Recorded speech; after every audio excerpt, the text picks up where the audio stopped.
Hi everyone, I'm David Hackston and I've translated Antti Tuomainen's The Beaver Theory, which is the concluding part of the Rabbit Factor trilogy published by Orenda Books, and this final part is due out on the 12th of October. So I'm going to read a section from the beginning of the book which really sets the scene for everything that happens later on. So let's get stuck in. By night, Somersault City smells very much the same as my own adventure park, Yumi Fun. The plastic parts, the metallic structures of the various attractions, the cleaning fluids and disinfectants, the residual aroma of the day's offerings at the cafe. The air conditioning is humming. Outside, the icy northeast wind is a billow of snow, testing the durability of the tall metal walls. Otherwise, all is silent. But I can't claim to feel entirely at ease. I am an actuary, not a burglar. I'm only on my competitor's premises to gather information that I've been unable to obtain in any other way. But isn't that too a form of theft? Is this how burglars defend their actions to themselves? That they're merely scouting out other people's interiors and only taking the things they have otherwise been unable to get their hands on? I take a deep breath. The time for such considerations is later. I remind myself that in their short but all the more consequential career in the adventure park business, the owners of Somersault City have threatened violence against me personally and made perfectly clear, this too in person, their intention to drive my adventure park into bankruptcy, and the sooner the better. Light seeps into the space here and there. From the windows by the ceiling, a shimmer of the outside lights. The faint green glow of the emergency exit signs, the Somersault City logo, lit up at the western end of the hall like a large, dim sun. As the seconds pass, my vision becomes clearer. The contours of the rides seem to sharpen. The space in front of me assumes depth and form. The different parts of the hall stand out from one another. From my previous visit, I remember the topography of the hall with relative accuracy, and I'm only too aware of the lifetime ban I received on that occasion. Meanwhile, I recognise the Dumbo Dodgems, the Kangaroo Course, the dizzyingly tall Eiffel Bungee, and all the other rides, and again I wonder how on earth Somersault City is able to provide all this completely free of charge. In light of the known facts, their aim is either a precipitous descent into administration, or they have financial backing from people for whom money is no object. Neither of these options seems especially plausible. Naturally, I'm something of an amateur when it comes to breaking and entering, but I note that at least I managed to select suitable footwear for the occasion.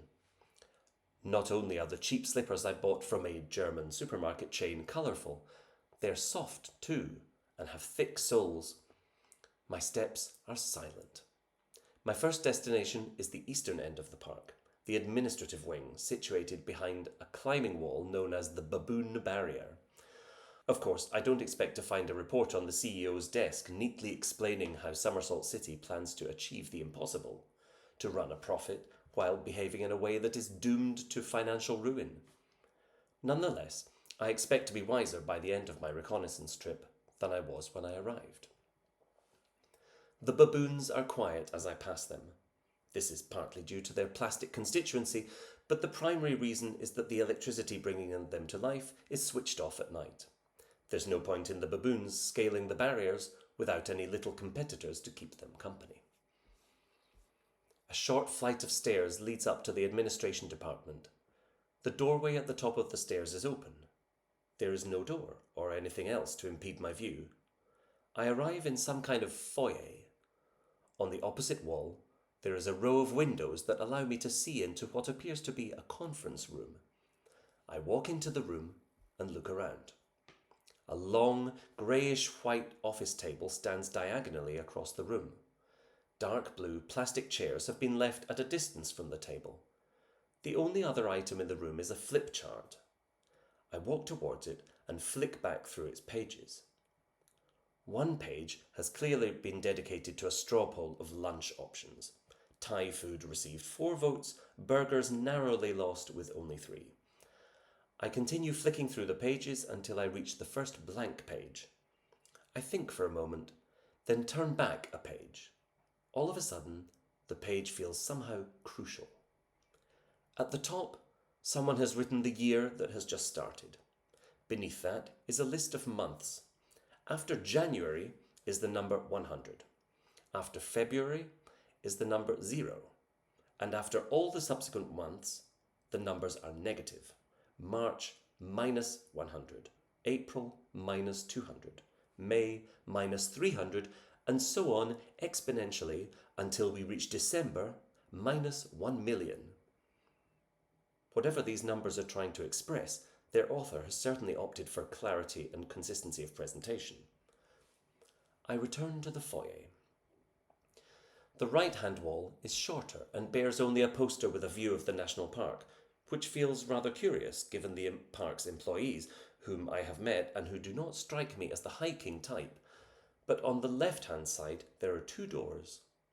The first door isn't locked and opens the way most doors do, by simply turning the handle. The room beyond this door is more of a storeroom than an office, containing everything from a flat-screen television, still in its original cardboard packaging, to packets of oat biscuits destined for wholesale. I look around for a moment and conclude that, given this space and the conference room, the people who tried to assault me and who have threatened the very existence of my adventure park are decidedly mundane in everything else they do. The next and last office space, however, appears to be the nerve centre of the entire park. There are papers on the desk, but there are tools too. On top of one pile of papers is a set of pliers stained with chain oil. On another pile is a dirty workman's glove. I cannot immediately see its pair anywhere. What's more, I cannot see, at least not at first glance, the reports that were mentioned during my visit. Reports whose figures I would be very interested to peruse. I walk round behind the desk and am about to begin a more detailed inspection when I flinch and realise 2 things at once. My heart is beating so hard that I can't hear anything. In addition, I've been using a small torch in the room, though the blinds are still slightly ajar. I switch off the torch there and then and try to breathe calmly, but the humming and drumming inside me only seems to be getting worse. As I realised earlier, industrial heists are not my forte. Eventually, my heart steadies itself a little, the booming dies down. As I try to establish the reason for this sudden anxiety, I move towards the door. This is clearly the right direction because I hear a thud coming from somewhere in the hall and realise I heard a similar sound earlier too. I wait. For the time being, there are no more thuds. I proceed silently through the foyer and remain waiting on one side of the doorway. I wait in silence for a long while. Finally, I peer round the doorway into the adventure park, allowing my eyes to pan from left to right. The Eiffel bungee, the boxing kangaroos standing almost as tall, the hefty Dumbo dodgems, and the beaver. The 18-metre beaver and its countless activities, including a DIY foam dam, a tail with a bouncy castle, and a network of slides, is the #1 attraction at Somersault City. The enormous beaver is lying on its stomach right in the middle of the park. From this angle, the gargantuan rodent is partially hidden behind the bungee tower and the elephants. I can see the beaver's mouth, though. Its large white front teeth gleam even in the dim. But that isn't what catches my attention. Lying on the ground, beneath the beaver's teeth, there is something. I can neither see nor hear movement anywhere. The beaver's mouth is too far away to make out what it is about to eat. Of course, the steel-framed beaver hasn't been left any literal supper, but this certainly looks real enough. Just as I'm about to take my eyes from the beaver, I see movement at floor level. At first it seems as though something's trying to extricate itself from an otherwise dark and homogeneous mass. Then I realise what is really happening. A hand slumps from a chest. On the floor beside the hand, and this too I see only now, is a Stetson. My heart starts to thump again. There's a rushing sound in my ears, like standing beside a busy motorway. The calculation is simple. There are a very limited number of variables in the equation. Someone is obviously injured and needs help, and it doesn't really matter whether I am here as an actuary or in some other capacity. I'm still unsure whether this visit meets the specific criteria for burglary. And because there is nobody else in sight, I must help this injured person. The result, after the equals sign, is clear. I start moving. I have to walk in a long curve to reach the Beaver, because my route takes me past many of the park's other sizable attractions. As before, my footsteps are silent. Finally, I walk around one of the Eiffel bungee's legs and almost end up in the Beaver's jaws myself, but I stop before its teeth can reach me, and I might even take a step back too. The cowboy costume is a familiar one. The boots, the jeans, the patterned rodeo shirt and bolo tie with shiny eagles dangling at the ends. I know this man. I even know his name. He owns the park. I've met him. I told him what I thought about his business model, and I strongly advised a different approach. Above all, I told him, with witnesses present, that I have no intention of backing down, that I plan to respond to their aggression in my own way, and that I will do whatever it takes to protect my own park. But now he's not moving. Nothing about him is moving. His eyes are open. His mouth is open.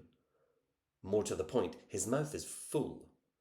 Protruding from between his jaws is a plastic ice cream cone approximately 1/2 meter in length. The pointed and presumably steel end of the cone is wedged deep in his throat. I can't help thinking this looks a lot like an ice cream advert gone badly wrong. I'm about to take a step either forwards or backwards. I'm not sure I'm even able to decide which direction is best, when my heart implodes once and for all. Murderer! The cry comes from the main entrance. Just then, I hear someone running. A lot can happen in a few fractions of a second. I look at the man lying on the ground. I look at the man running towards me. I make out the familiar blue face and realize quite how unfavorable the situation looks from my perspective. I turn and am preparing to start running when I hear another set of footsteps, this time coming from the opposite direction. Police! Stop! I finish turning, then, finally, I too start running. I hurry towards the back door, my original point of entry. I have just enough time to think of two things: my balaclava and the delivery ramp propped against the wall outside the door. The balaclava was a precaution against any security cameras. Now, at a modest estimate, it will be of immeasurable help. As for the delivery ramp, "Get him!" I hear behind me, and I'm almost certain I recognize the voice. "That's our killer!" I reach the door, push it open, press it shut behind me. In a continuation of the same movement, I grab the metal ramp from where I left it beside the wall, prop one end at the base of the railings around the loading bay, and wedge the other end against the door. This I do at the last possible moment, as right that minute someone slams into the door from the other side. Fists pound on the door. I can still hear the shouting, only fainter, and now I can't make out any of the words. But there's no need. The situation is absolutely unambiguous, and the joins between the dots are mercilessly and uncompromisingly direct. If they catch me or recognize me, then I'm no longer just a burglar. I'm a murderer. So I hope that whets your appetite, and I hope you enjoy reading the book when it comes out on October 12th. Thanks.